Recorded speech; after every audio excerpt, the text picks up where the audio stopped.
Hi guys, how are you doing? Have you tried kimchi?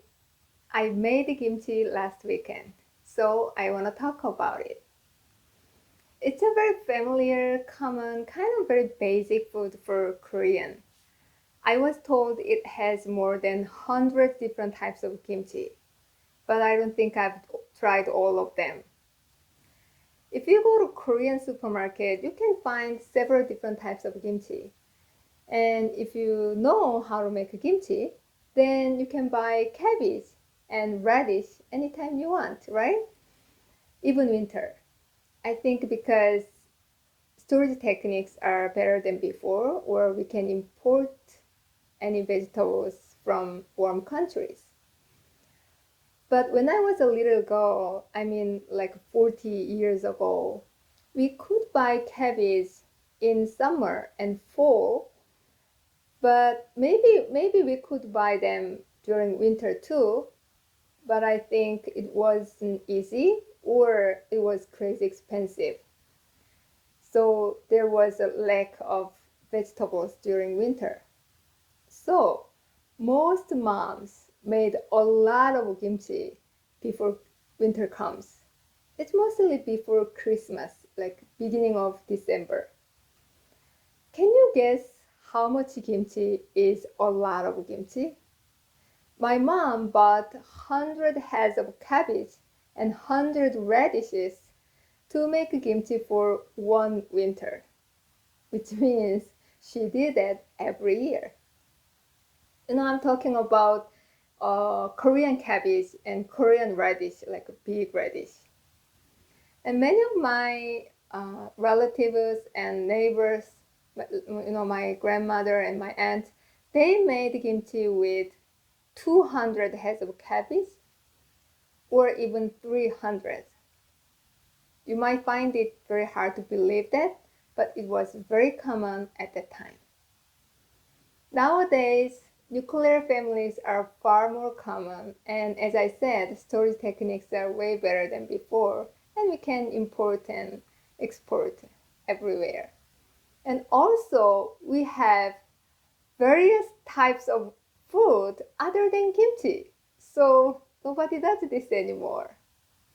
However, the taste of cabbage and taste of radish is the best in December because it's their season. So people still want to make kimchi before Christmas.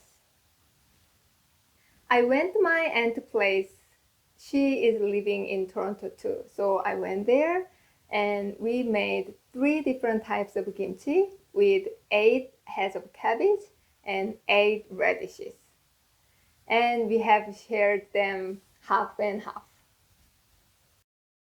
When I got my aunt's place, she already prepared everything. These are 8 heads of cabbage. She cut them and pickled them with salt and then washed them.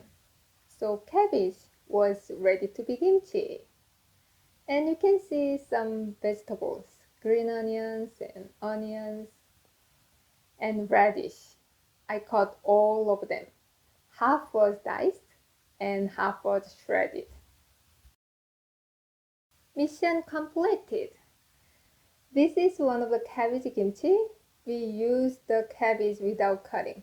So I'll wait at least 1 month to ferment and I will cut them when I eat them. The next is also cabbage kimchi, but the cabbage was cut and I can eat this right now. The last one is diced radish. This is my favorite. We call this 깍두기. So I have 3 different types of kimchi.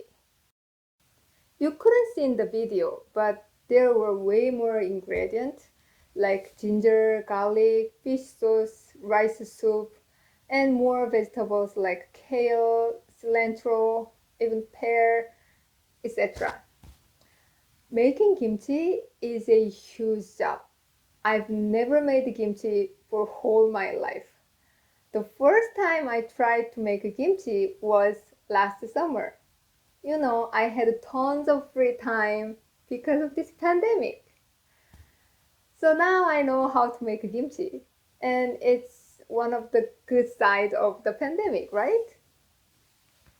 Oftentimes, the day we make kimchi, we cook pork belly. Just simply boil a chunk of pork belly with ginger and garlic, and we eat it with fresh kimchi. It's great. I love it. Okay, that's it for today, and I'll see you in the next video. Have a great week.